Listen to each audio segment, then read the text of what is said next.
Lagi ini kan zaman berubah. Sama. Lah ini lah. Nah cara-cara nanam zakat.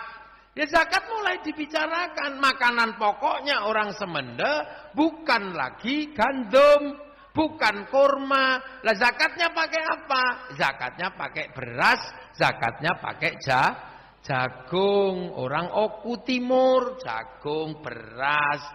Di sana apa Rasulullah pernah zakat pakai jagung? Ya enggak pernah. Zakatnya pasti pakai gandum atau kurma. Lu berbeda.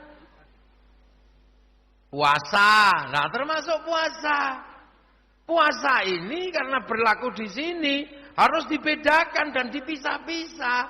Karena orang Indonesia itu hobinya puasa. Karena sebelum Islam datang, Hindu juga mengajarkan nggak makan, nggak minum, nggak menyentuh perempuan. Namanya upawasa. Makanya ketika Islam datang kok nggak ngajarkan makan, nggak ngajarkan minum, nggak ngajarkan ganggu perempuan siang-siang, kok kayak upawasa. Maka Syahrul Siyam disebut bulan puasa. Itu. Nah, agar puasa itu kuat untuk membedakan dengan puasa yang lain, maka sebelum bulan Ramadan puasa diawali dengan padusan mandi di sungai di mana. Terus malamnya biar berbeda antara puasa yang lain, puasa Ramadan ditemani mercon. Akhirnya dardor mercon. Kalau menjelang subuh, tuk-tuk apa itu keliling sahur. Nah, nek kebablasan ndak mau bangun sahur enggak sahur sak karepmu. Sahur enggak sahur sak karepmu. Loh itu. Semua begitu. Di tempat lain apa ada? Enggak ada.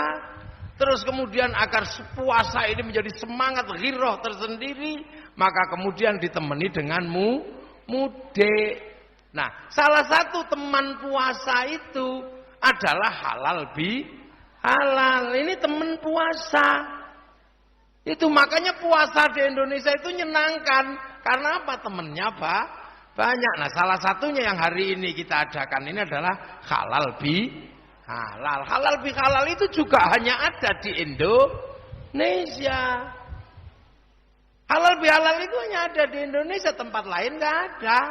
Bahasa Arabnya memang bahasanya memang bahasa Arab, tapi terkibnya bukan bahasa Arab, itu terkibnya bahasa Indonesia. Makanya ahli bahasa Arab kalau suruh memahami halal pusing. Makanya orang Arab kalau dengar halal juga bingung, itu bahasa apa? Nah, itu terjadi kapan? Itu terjadi karena Bung Karno sebagai pemimpin Indonesia, ya, itu merasa bahwa bulan puasa itu adalah sebuah bulan di mana manusia secara ruhani harus bersih. Secara ruhani harus bersih dengan cara apa? Mengendalikan hawa nafsu selama 1 bulan. Jadi agar 1 bulan ini orang bersih mengendalikan hawa nafsu, maka oleh Allah dikasih namanya bulan puasa. Bulan puasa itu sesungguhnya apa? Kalau secara agama disebut la'allakum tattaqun, agar kalian bertakwa. Takwa itu apa? Kemanapun wajah kita menghadap, kita merasa di situ ada Allah. Itu takwa. Makanya hasilnya adalah menjalankan perintahnya, menjauhi larangan. Ya, itu hasilnya takwa. Tapi takwanya sendiri itu apa? Kemanapun hati kita menghadap, di situ kita merasa ada Allah. Lah apakah manusia itu sudah tahu Allah? Sudah. Manusia itu sudah tahu Allah. Karena manusia sebelum turun ke dunia sudah ditanya, alastu birabbikum? Kamu lupa kak kalau aku ini Tuhanmu? Nyawa manusia itu jawab, qalu bala syahidna. Ya Allah, aku jadi saksi kalau kau itu Allah. Fanfukur ruh, maka ruhani itu ditiup ke dunia. Ditaruh di dalam jasad. Nah, jasad ini kumpulan nutfah dunia. Orang tua makan apa saja, dari duren, dari makan kambing, dari makan apa saja, ini ditaruh di dalam rahim, namanya nutfah itu, ya. Terus kemudian nutfah jadi segumpal darah, darah jadi segumpal daging. Lah daging ini kemudian dikasihnya nyawa. Manusia ditaruh di dalam daging. Akhirnya dagingnya itu dikasih daging banyak, kasih otot, kasih tulang, kasih kulit, tumbuhi rambut. Nah setelah itu keluar selama 9 bulan. Kalau diproduksi di Oku Timur ya bentuknya begini. Kalau diproduksi di Afrika ya hitam. Kalau diproduksi di Cina ya tembem-tembem. Kalau yang produksi pesek ya keluarnya pesek. Kalau yang produksi ganteng ya keluarnya ganteng. Kalau yang produksi kok cantik sama ganteng, nah keluarnya ini. Makanya orang Oku juga tertarik sama ini. Doh itu. Nah, ruhani ini harus bersih kembali kepada Allah. Nah, agar ruhani itu bersih, maka bungkusnya harus dibersihkan. Karena puasa itu menahan hawa nafsu. Nah, orang kalau nafsunya itu masih kuat, masih jelek nafsunya, maka ruhani ini apa? Hasilnya rekamannya juga jelek. Jadi manusia itu kayak syuting gitu lah. Teman lihat syuting itu. Syuting itu ngelihat ke saya. Lah kalau saya bilang itu ada gambar nya. Tapi kalau kemudian saya bilang gini, ada gambar gininya. Di mana gambar itu? Di memori. Jadi seluruh yang dilihat oleh syuting itu ditaruh di memori. Memori itulah yang merekam seluruh gambar kamera. Setelah ngerekam saya, kameranya dibanting, nggak apa-apa.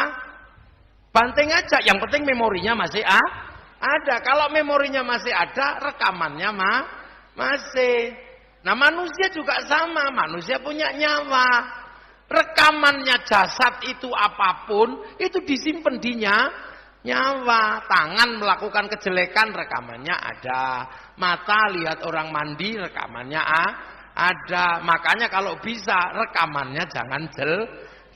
Nah orang kalau nafsunya gede, rekamannya jelek. Nafsu mata itu besar. Lihat tetangga, beli TV baru, alah paling kredit. Nah rekamannya kredit. Kalau besok di print sana, diputer di hadapan Allah, keluar kredit. Tapi kalau orang nafsunya sudah kendo, lihat tetangganya beli TV baru, alhamdulillah. Berarti rekamannya alhamdulillah. Kalau orang emosian, tangan pegang barang panas, itu ngamuk-ngamuk, kebun binatang keluar semua. Akhirnya rekamannya jelek. Kalau orang nafsunya sudah kendo, lihat pegang barang panas, Masya Allah. Suami ngorok, gitu. Kalau emosinya gede, radio rusak. Akhirnya rekamannya radio rusak. Tapi kalau nafsunya udah kendo, suaminya ngorok, alhamdulillah, tanpa tak tengok aku masih ingat, masih dengar suamiku masih hidup. Lu enak. Rekamannya bagus, makanya orang kalau ini nafsunya, makanya selama 1 bulan nafsu diturunkan. Agar apa? Agar rekaman rohaninya bagus. Makanya orang-orang NU, santri ini usahanya luar biasa. Bahkan tangan disuruh pegang tasbih. Ya Allah, ya Allah, ya Allah. Ini bukan ngitung zikir, tapi ngajari tangan menyebut Allah. Kepala gedek-gedek. Bukan karena gedek-gedek, bukan. Tapi karena mau mengajari kepala kenal Allah. Ngajari pantat duduk biar kenal Allah. Ngajari kaki bersila biar kenal Allah. Paling ya Allah, ya Allah, ya Allah, ya Allah. Ya Allah, ya Allah. Elayeng, keringkingan. Ya Allah, ya Allah, lamanya. Nah itu. Nah orang kalau nafsunya kendo, rekamannya bagus semua. Ini yang penting. Makanya sampai selama bulan puasa itu rekamannya disuruh kendo. Untuk apa? Agar rekamannya bagus. Sendal hilang. Kalau nafsunya gede, oh kambing ini. Ya sampai rekamannya kambing. Besok di print sama Allah ada kambingnya.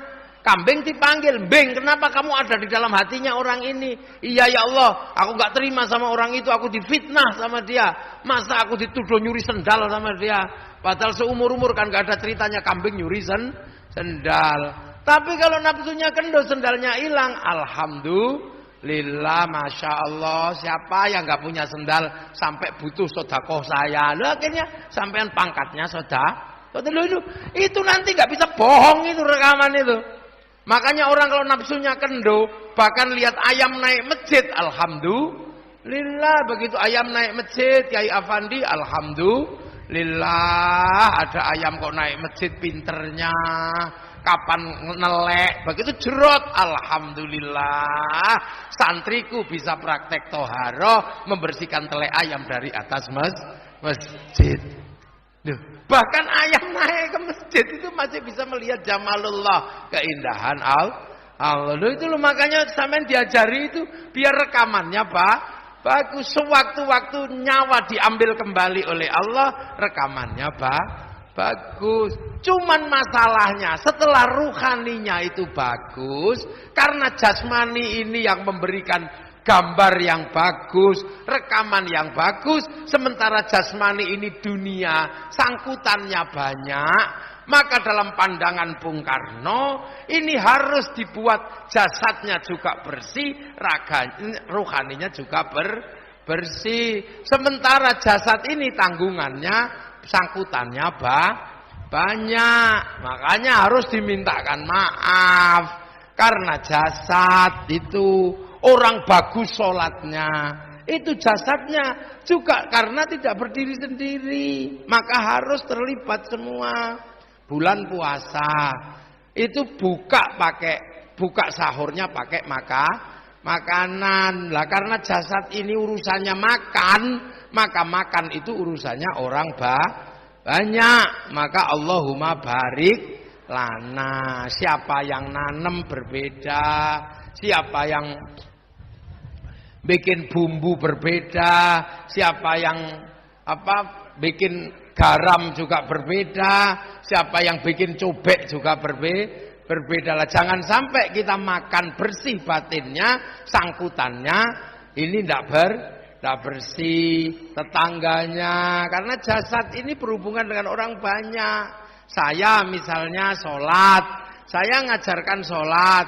Sholat bisa saya ajarkan, tapi sholat itu nutup aurat. Aurat itu ditutup pakai kain urusannya pabrik kain. Kiai udah nggak ngerti caranya bangun pabrik kain. Sing bisa bangun pabrik kain itu Cino. Nek Cinone mati, kita nggak punya kain untuk sholat. Makanya jasad jangan serta-merta hancurkan Cina sampean nanti telanjang. Dulu pikir lah itu. Makanya kemudian ini harus ada halal semua. Itu ya, sholat itu harus wudhu itu pakai air itu sekarang pakai sanyo pakai pipa. Kiai udah gak bisa mikir urusan sanyo, urusan pipa urusannya Mas Pion. Mau apa kita? Loh, ini harus clear ini dunia ini. Iya, saya ini bisa ngajarkan haji itu bisa diajarkan kiai. Tapi kalau sudah berangkat urusannya Boeing sama Airbus. Boeing sama Airbus urusannya Yahudi sama Nasrani. Kalau Yahudinya mati semua, kita pergi haji renang. Loh itu loh jadi agama itu benar-benar tidak bisa berpisah dari kehidupan. Karena ketika agama itu dipakai oleh manusia, tubuh manusia ini tidak bisa berdiri sendiri, tapi bersama yang lain. Nah, jangan sampai ruhani ini bersih, tapi jasmaninya enggak bersih. Agar jasmaninya bersih, seluruh yang bersangkutan dengan jasmani kita minta halalnya. Itulah ide awalnya halal bihalal. Karena Indonesia puluhan bangsa, puluhan suku. Gagasan dari Bung Karno, kemudian yang membuatkan sistemnya Kiai Wahab Hasbullah, pendiri Jam'iyah Nahdlatul Ulama. Itu makanya enak kita ini. Jadi kalau ada yang bilang halal bihalal itu bid'ah, ya sudah, dia nggak akan pernah bisa minta maaf sama orang lain. Memang bisa kita. Sampean cantik itu aja bedaknya dari Prancis. Kalau bedak oku bubar sampean. beras ditumbuk blonteng semua. Hidup itu bareng-bareng. Makanya jangan sembarangan. Ini pengajian bagus. Yang bikin kipas angin Cino itu. Makanya Cinone mati, sampean kebut-kebut terus capek. Nah, ini dunia. Kita pengajian enak karena ada orang jualan mainan. Akhirnya kita bawa anak kecil gak ribut karena anak kecil beli mainan. Yang bikin mainan siapa? Nah itulah makanya Rasulullah dengan tegas menyatakan mayyuridillahu bihi khairan yufaqihu fiddin. Siapa yang dikehendaki menjadi baik oleh Allah dikasih ngerti dalam urusan agama. Khaironnya nakirah. Kalau khairon itu nakirah maknanya khairon kamilan, kebaikan yang sempurna. Kebaikan yang sempurna bukan milik manusia, itu hanya milik Allah. Kalau manusia sempurna pasti bersama yang lain. Nah ini pengajian ini baik. Yang terlihat paling baik pasti saya karena saya kiainya. Tapi saya nggak terlihat baik kalau nggak diundang sama panitia. Lah kalau sudah begitu baik saya apa baik panitia? Ya panitia baik, tapi kalau saya nggak datang pengajiannya jelek. Lu itu dua itu sudah nggak jelas. Terus kemudian pengajian ini baik, kenapa? Karena sampean mau datang. Kalau sampean semua nggak datang, ini bukan pengajian, ini cekson.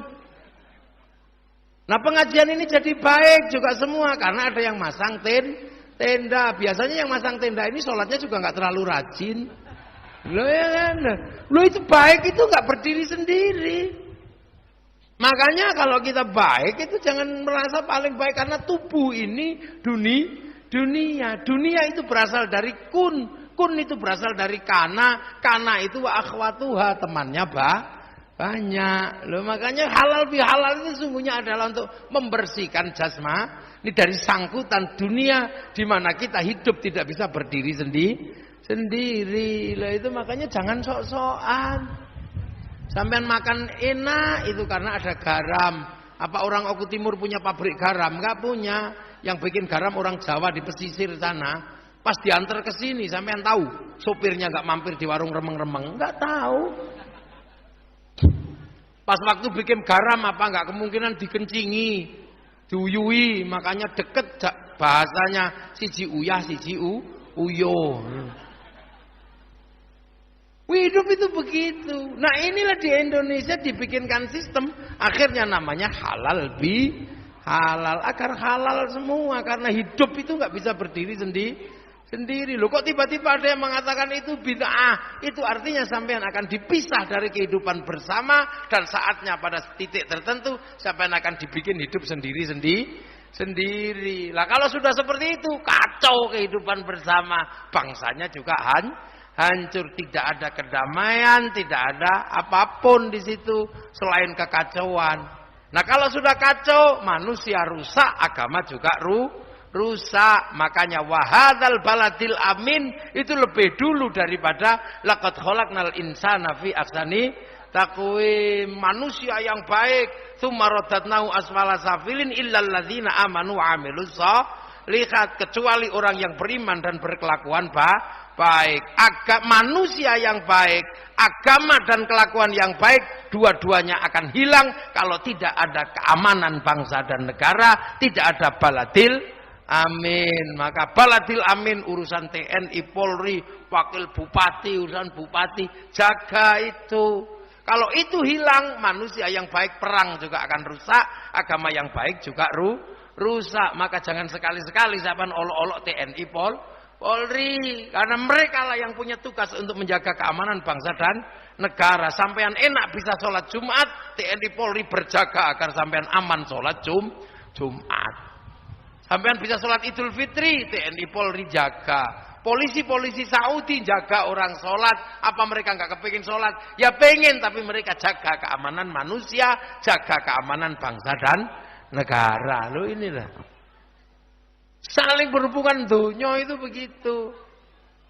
Makanya santri-santri ini indah hidupnya. Kebiasaan-kebiasaan bersama saling jaga. Sholat berjamaah. Zikir berjamaah. Berdoa amin-amin bareng-bareng. Kiainya yang doa, yang amin. santrinya yang amin, amin. Kalau kepanjangan, amin. Nah, gitu aja. Kalau sudah banyak yang ikut, nggak cukup, maka kemudian semuanya berangkat ke lapangan alun-alun Okuti Timur, namanya istighosah, rukun, sholawat sendiri-sendiri. Lama-lama kalau semuanya ikut, sholawatnya bareng Oku Timur bersolawat. Itu semua kebersamaan terjaga. Roda ekonomi berputar, bakul tahu ikut, bakul harum manis ikut.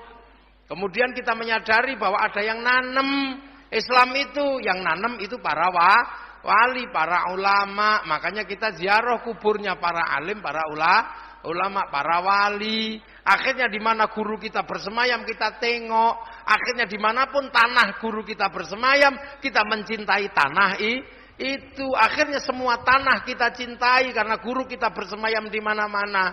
Ada yang berziarah ke Jawa, makam wali. Akhirnya orang Oku Timur cinta pada Demak karena ada makam Sunan Kalijaga. Cinta pada Surabaya karena ada makam Sunan Ampel. Suruh ngebom Surabaya, ya nggak berani, ada makamnya Sunan Ampel. Suruh ngebom Demak, ya nggak berani, ada makamnya Sunan Kalijaga. Suruh ngebom Oku Timur, ya nggak berani, ada makam gurunya.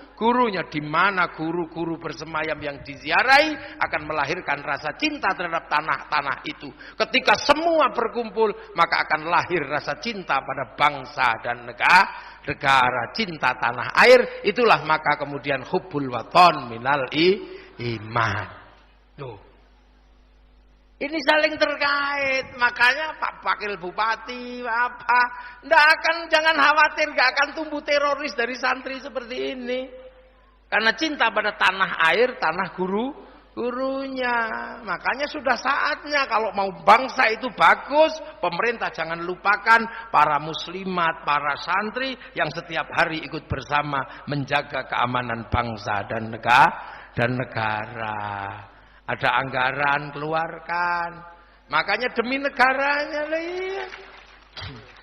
iya sampean jangan kemudian yang model baru-baru itu malah disumbang karena baru anyaran. Tapi nanti lama-lama tidak cinta pada bangsa dan negara. Sampean menumbuhkan kelompok-kelompok yang nanti sampean akan sulit mengatasinya karena atas nama ideologi mereka boleh mengganggu keamanan bangsa dan negara karena negara dianggap togut. Enak. Loh ini agama. Makanya santri-santri ini ya begini ini. Gayanya senajan desa, kluduk-kluduk ini ya ikut jaga bangsa dan negara. Dijaga.